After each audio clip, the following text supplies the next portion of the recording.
Great. Good morning everyone. Alright, tema pada pagi hari ini adalah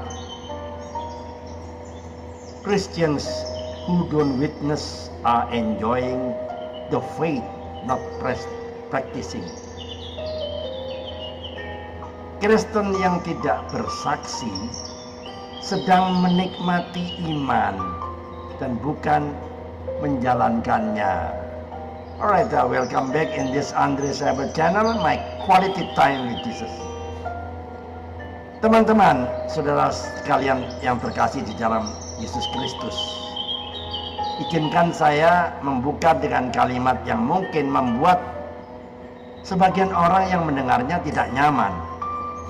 Tapi saya pikir perlu, karena banyak orang yang tertidur, rohaninya tertidur ya. Banyak orang Kristen hari ini sibuk menjaga iman mereka agar tetap bersih, tapi tidak peduli apakah iman itu berbuah atau tidak. Rajin ibadah, iya. Aktif pelayanan sana sini, iya. Hidup baik-baik, oh iya. Tapi ketika bicara tentang amanat agung, langsung berkata apa? Itu tugas pendeta, itu tugas majelis. Saya kan jemaat biasa, saya tidak dipanggil ke sana. Teman-teman, itu bukan rendah hati, itu namanya cari alasan. Banyak orang yang BCA ya, tahu BCA? Saat ini banyak orang yang BCA. Apa itu BCA? Banyak cari alasan, ya enggak?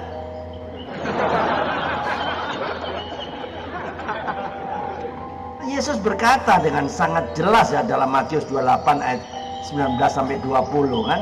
Karena itu pergilah, jadikanlah semua bangsa muridku. Perintah ini diucapkan bukan untuk kepada calon pendeta, untuk gembala, tapi kepada semua murid. Kalau Anda mengaku sebagai murid Kristus tetapi menolak diutus, maka kita perlu bertanya jujur kepada diri sendiri ya. Murid siapa yang sedang kita ikuti sekarang?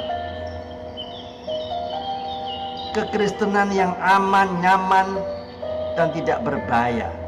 Itulah masalah besar gereja hari ini. Bukan kurang pengetahuan ya,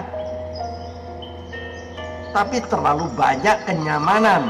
Banyak orang Kristen ingin masuk surga, hidup tenang, diberkati Tuhan, tanpa mau diutus, tanpa mau ditolak, tanpa mau dipakai Tuhan. Yesus tidak memanggil kita untuk hidup aman, tapi untuk hidup taat.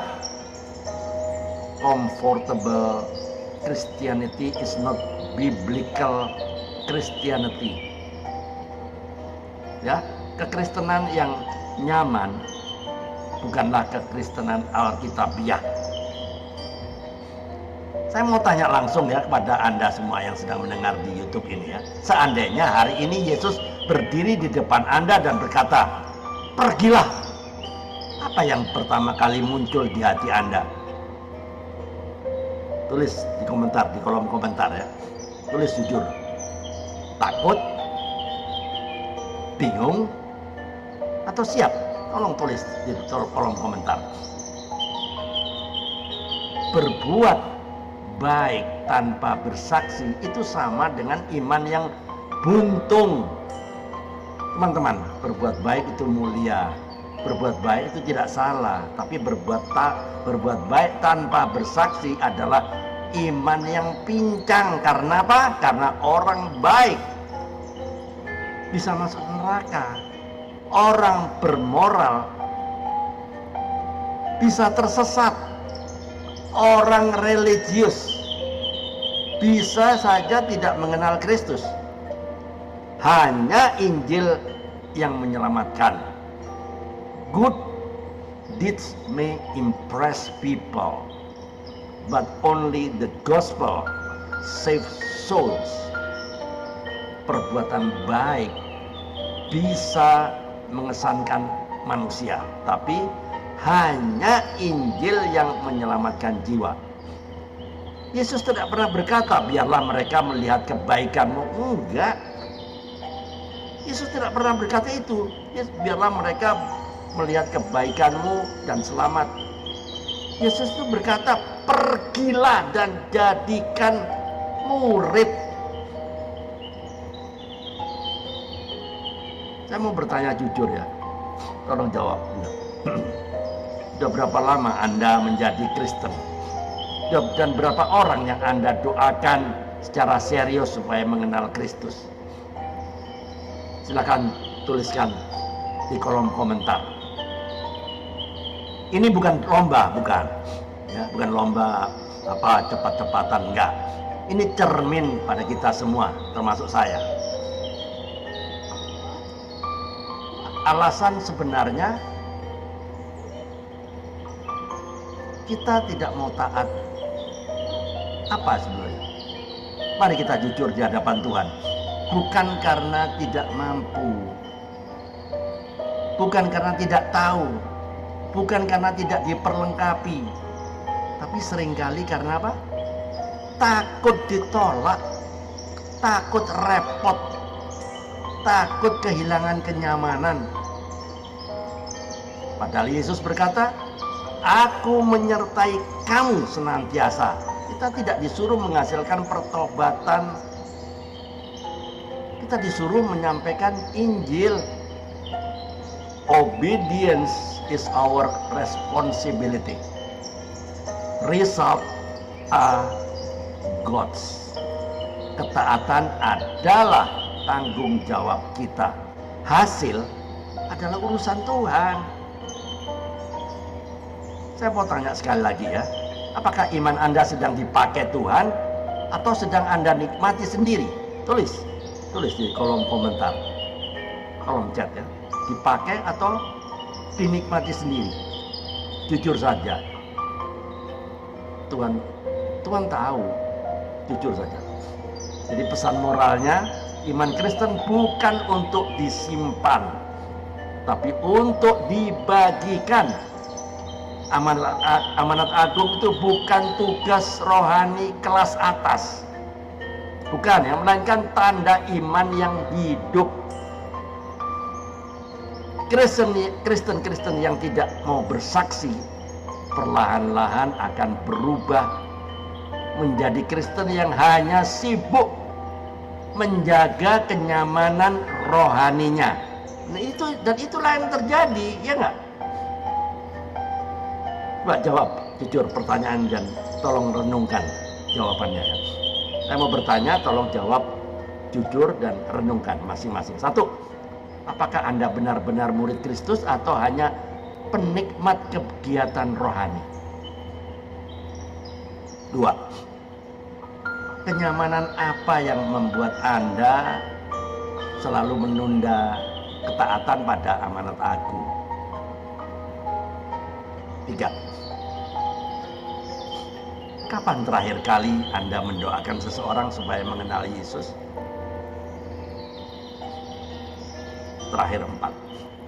Jika iman Anda diukur dari buah, apakah hari ini Anda berbuah atau mandek? Jadi closing statementnya teman-teman, Yesus tidak mati di kayu salib supaya kita hidup nyaman di bangku gereja, nyaman ikut Zoom sana sini, nyaman hanya dengerin khotbah. Ia mati supaya Injil terus bergerak melalui hidup kita. Kalau hari ini iman kita hanya berhenti pada rutinitas, maka sudah saatnya kita bertobat dan kembali taat. Ingat ini baik-baik. Kristen bukan sekedar percaya, tapi berani diutus. Amin. Tuhan Yesus, terima kasih atas firman-Mu pagi hari ini yang menyentil kami semua. Beri kami kekuatan, beri kami ketabahan untuk menyampaikan amanat agung-Mu pada semua orang, sehingga banyak orang yang mengenal Engkau Tuhan sebagai satu-satunya Tuhan dan satu-satunya Juru Selamat. Roh Kudus sertai kami dalam pelayanan kami untuk menyampaikan amanat agung ini. Saya percaya Engkau tetap menyertai kami dalam sampai akhir zaman. Di dalam nama Tuhan Yesus Kristus kami berdoa dan mengucap syukur. Amin. Makasih jika video ini memberkati Anda. Tolong dibagikan kepada teman-teman atau komunitas yang lain agar semuanya diberkati dan semuanya berani untuk diutus untuk menjalankan amanat agung. Keep on fire, keep on moving. Tiada hari tanpa bersaksi tentang Kristus, tiada hari tanpa memenangkan jiwa. Ayo mikir. Tuhan Yesus memberkati. Amin.